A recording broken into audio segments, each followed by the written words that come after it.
Então, é graduado pela Universidade Federal do Rio de Janeiro, em 77. Especializou-se em doenças tropicais na mesma universidade. Fez mestrado em saúde pública da Escola Nacional de Saúde Pública da Fundação Oswaldo Cruz e doutorado em medicina social no Instituto de Medicina Social da Universidade do Estado do Rio de Janeiro.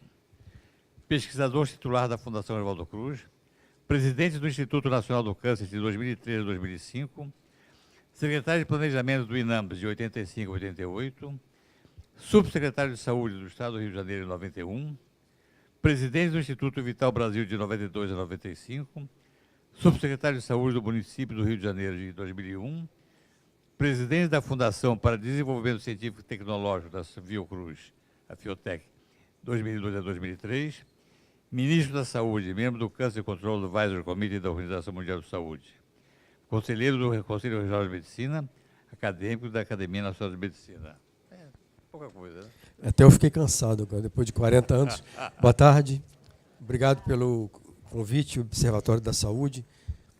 Eu acho que as três apresentações vão ficar interessantes, porque elas são complementares, apesar de algumas superposições.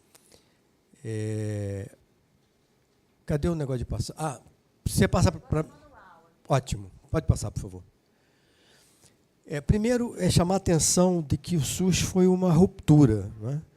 Foi uma mudança radical, uma transformação radical do que nós tínhamos até 1988 e o que veio depois, né? Nós tínhamos um sistema fragmentado, nós tínhamos as três categorias de cidadãos brasileiros, os muito ricos, os que tinham carteira assinada, que tinham acesso à Previdência Social, e a maioria da população brasileira era objeto da filantropia e da caridade. Eram desassistidos, essa que era a verdade, né?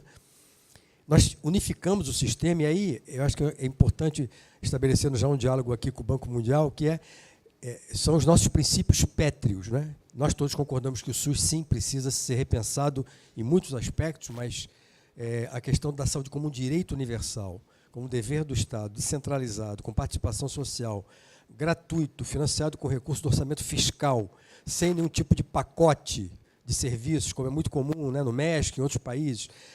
Nós repudiamos radicalmente a visão de cobertura universal, que, na verdade, é uma maneira envergonhada de propor a privatização do sistema de saúde, né? Ou seja, eu posso ter cobertura universal para atenção em algumas dimensões de patologias, algumas patologias, né? Câncer, vamos só atender câncer de mama e de próstata, os outros estão fora, tem que ir para o mercado, né? Então, esses princípios pétreos são os que nos guiam nessa trajetória desses 30 anos. Próximo. Complementando, né, quer dizer, é uma façanha que o sistema, com ineficiências, como diz o documento do Banco Mundial, e nós reconhecemos que sim, existem ineficiências, tenha tido um desempenho tão expressivo, né? Quer dizer, em 26 anos reduzimos 75% a mortalidade infantil. Próximo. A expectativa de vida aumentou em 16% em 10 anos. Próximo. Um exemplo muito importante e didático, né? Quer dizer, o nosso Programa Nacional de Imunizações, o Brasil é o único país do mundo que consegue vacinar 10 milhões de crianças num dia, num único dia. Isso tem uma tecnologia por trás. E, ao mesmo tempo, nós desenvolvemos na contramão, nos anos 80, enquanto todos os países latino-americanos que tinham laboratórios produtores de imunobiológicos públicos privatizaram ou fecharam, e o Brasil decidiu fazer o contrário. Veja, isso antes do SUS, hein? O Programa de Autossuficiência Imunobiológicos começou em 1986. E hoje nós temos o quê? Nós temos a Fiocruz, principalmente, Biomanguinhos, e o Instituto Butantan, em São Paulo, que produzem praticamente 95% das vacinas, inclusive as modernas conjugadas, que o Brasil oferece no PNI. Isso através de contratos de transferência de tecnologia com GlaxoSmithKline, com Merck, com empresas multinacionais. É um desenho muito interessante que alia, de um lado, tecnologias de prover vacinas, de outro lado, tecnologias de produção da vacina no Brasil. Lembrem-se do H1N1 em 2008, não é? O Brasil foi um dos poucos países do mundo, se não o único, que vacinou metade da população, 100 milhões de brasileiros. E como é que nós conseguimos? Porque nós tínhamos a vacina, pôde ser produzida no Instituto Butantan, em São Paulo, parte dela. Outra parte tivemos que comprar. Próximo. eu acabei de vir de uma viagem a um país africano, discutindo a questão da AIDS. O Brasil foi o primeiro país do mundo que decidiu adotar o coquetel para o tratamento universal, né? E é interessante que a gente faça uma comparação agora. Nos anos 90, né, quando a AIDS apareceu como um problema de saúde global importante, né, a situação da África do Sul e do Brasil era a mesma, em termos de prevalência, né? Hoje, a prevalência da AIDS na população brasileira está em torno de 0,5, 0,6, e na África do Sul está em 14%. Por quê? Porque a África do Sul não seguiu o mesmo caminho, né? Então, são experiências muito marcantes do sistema de saúde brasileiro que atestam, como já foi apresentado aqui, a sua importância em termos de impacto sobre a saúde da população brasileira. Próximo.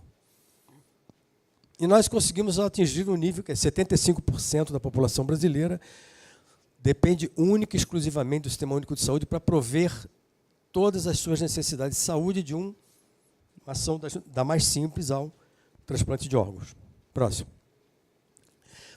Bom, aí a gente entra na questão concreta, não é? Além do Brasil, quando você olha o gasto em relação ao PIB e outros indicadores, né, como diria um antigo professor meu, os números, se torturados, dizem qualquer coisa, não é?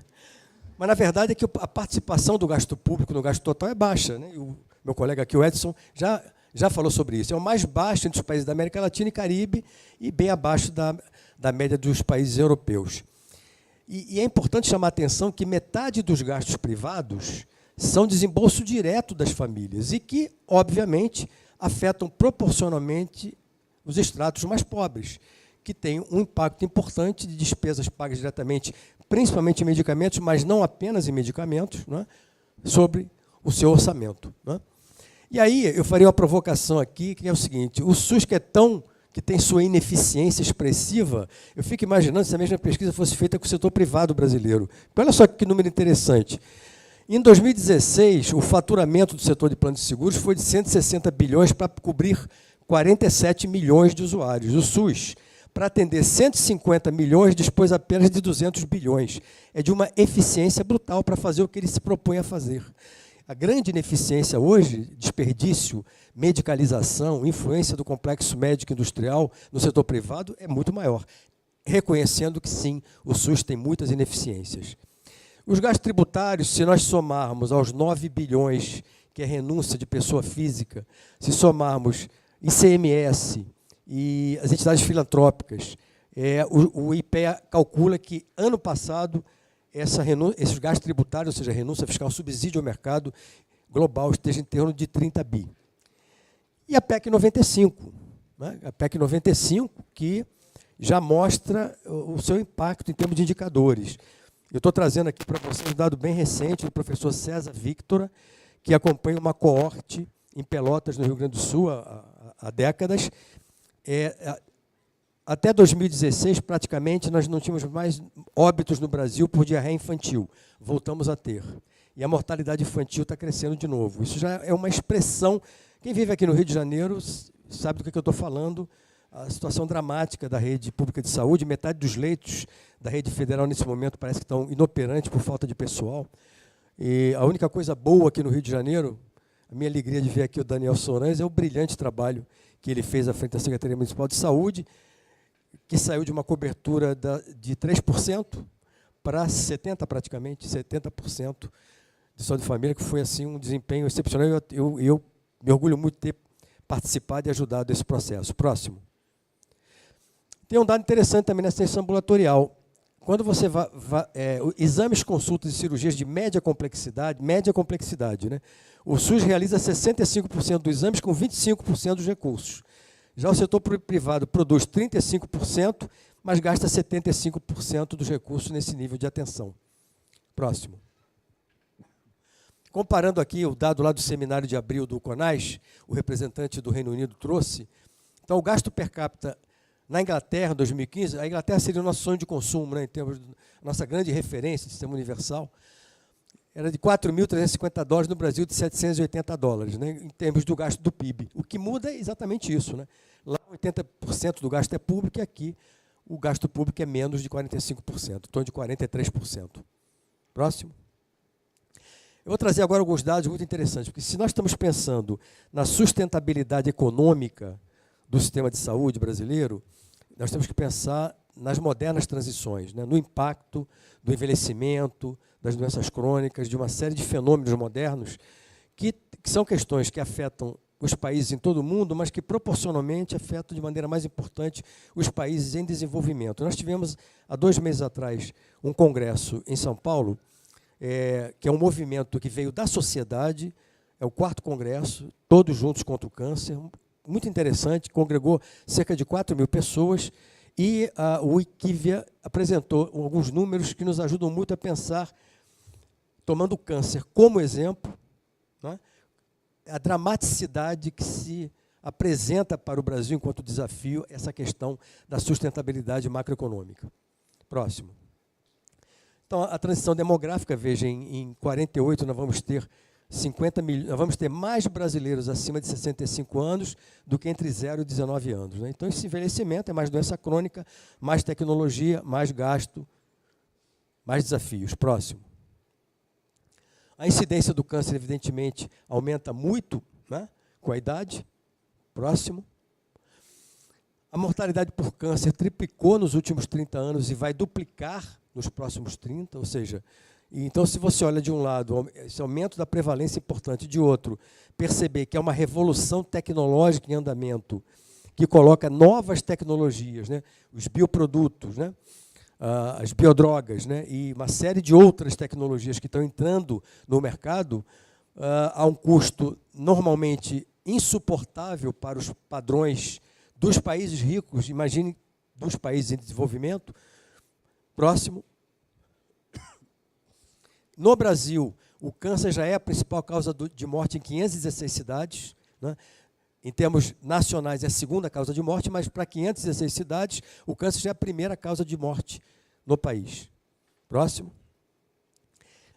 E a relevância do câncer, o impacto, né? Veja que o número de mortes por 100 mil era de 69,90, em 2016 de 108, um crescimento de 58%. Próximo. Nós sabemos que a prevenção é a principal forma, mas veja, nós sabemos que apenas de 30% a 50% dos cânceres podem ser prevenidos. Quando vocês olham o conjunto, né, de desafios que nós temos aqui, vamos pegar inatividade física. Né? Então, é moderno, né? Lembrando aqui a primeira apresentação, né? Uma certa confusão entre determinação social da saúde, né? E uma outra questão que não, basta a vontade do indivíduo de de adotar determinados comportamentos ditos adequados para reduzir drasticamente o risco de adoecer. Inatividade física. As crianças brasileiras foram expulsas das ruas pela violência. Elas hoje estão ou na escola, as que estão na escola, as de classe média e média alta no clube, ou estão em casa. Jogando videogame e consumindo alimentos ultraprocessados, que é o outro ponto que está aqui, em algum lugar. A obesidade, consumo de alimento ultraprocessado tem a ver com serem alimentos baratos, porque a carga tributária em cima é baixa, e massiva publicidade na TV. TV e internet agora. Né?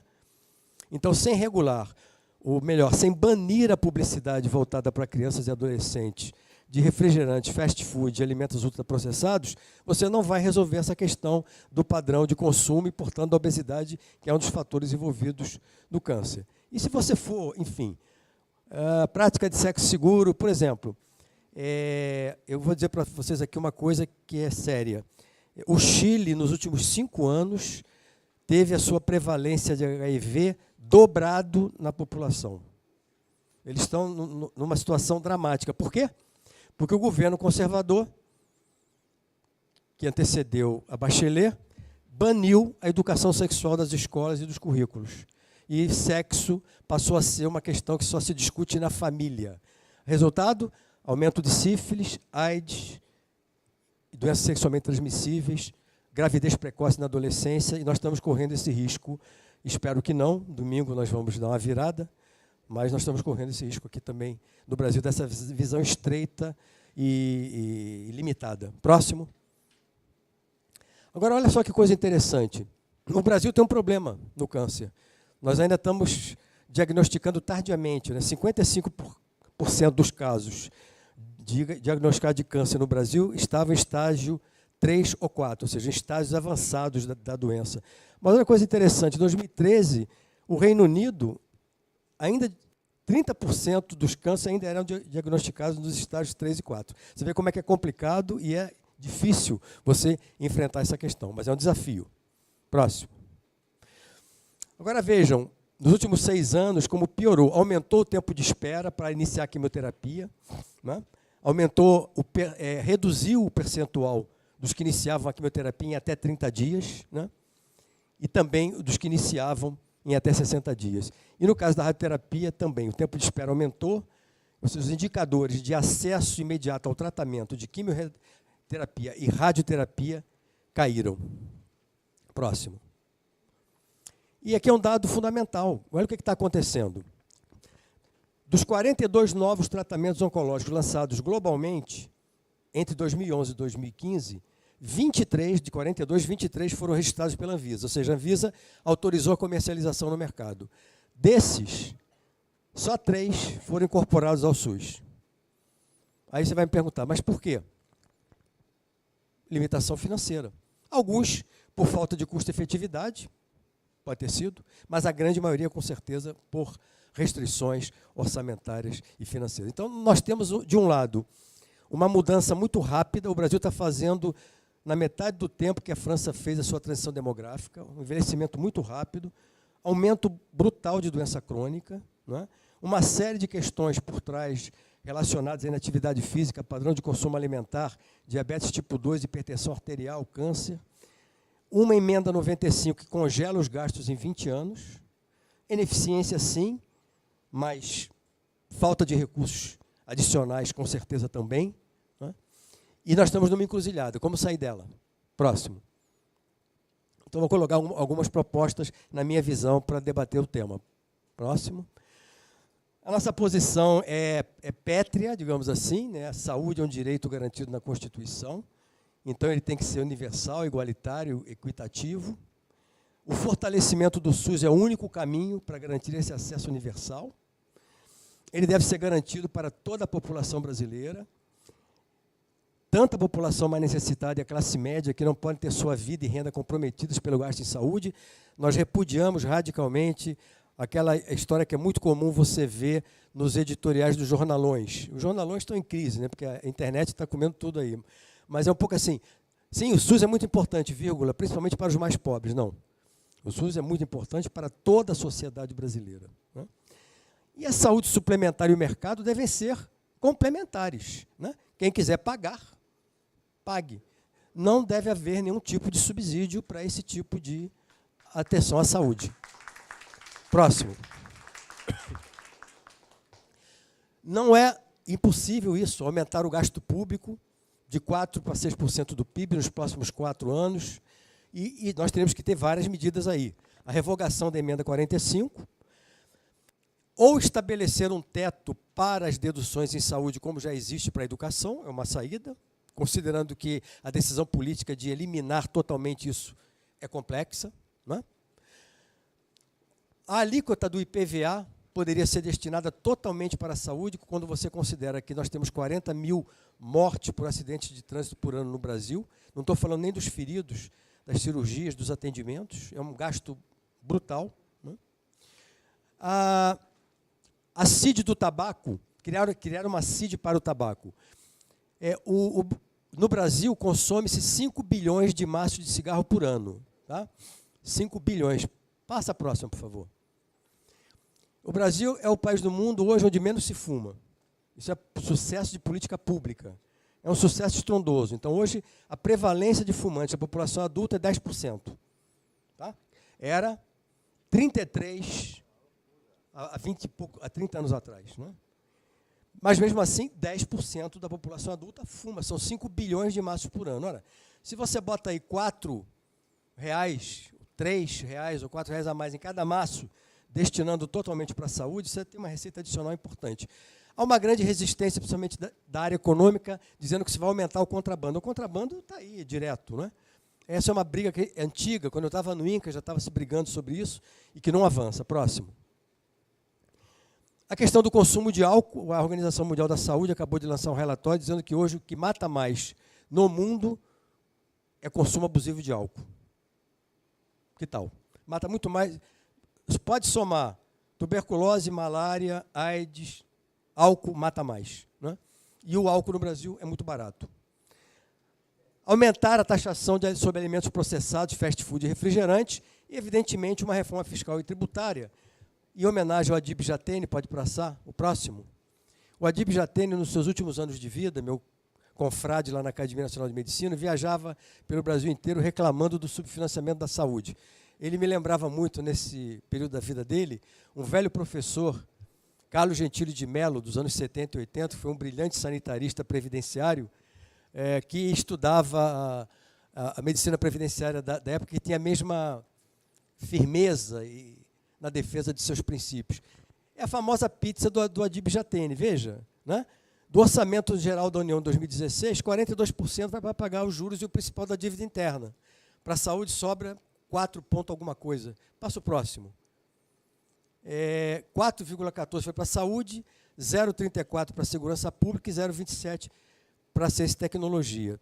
3,9 para a educação, 0,01 para saneamento e 0,43 para transporte. Então, ninguém deva se surpreender com o que está acontecendo nas grandes urbes brasileiras, as condições de vida, a revolta da população com a qualidade da moradia, dos serviços, dos transportes. Está expresso aí, isso está expresso com clareza para onde o nosso dinheiro está indo. Próximo.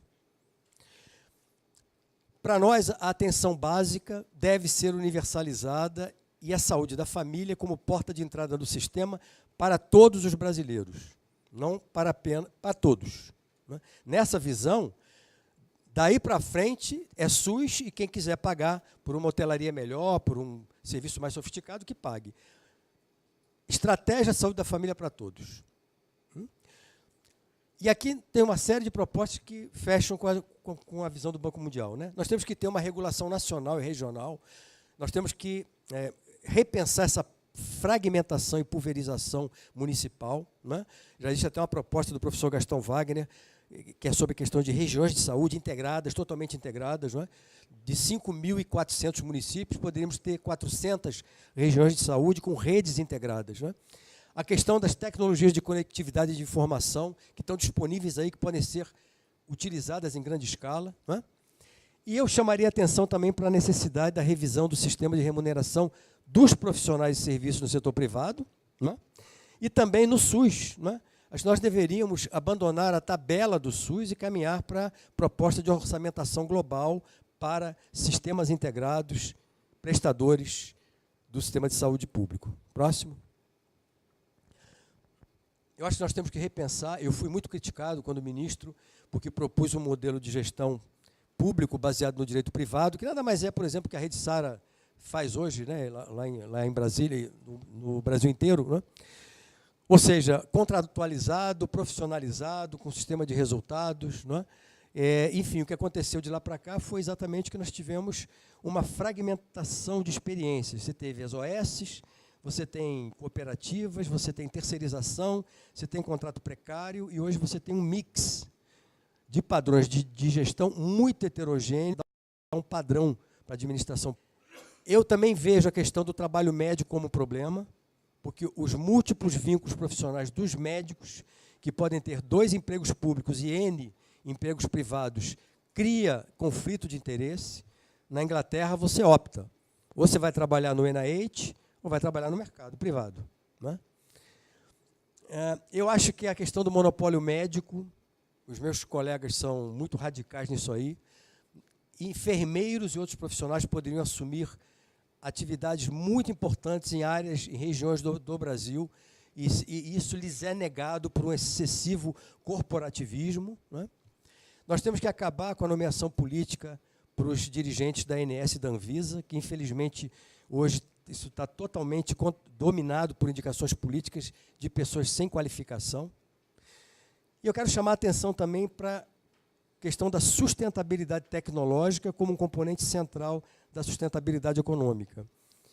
A Conitec, né, que foi uma iniciativa extremamente importante e que hoje é a responsável pela decisão da incorporação de tecnologias no SUS, deveria ser ampliada para decidir pela incorporação de tecnologias no setor privado também, como o NICE faz na Inglaterra.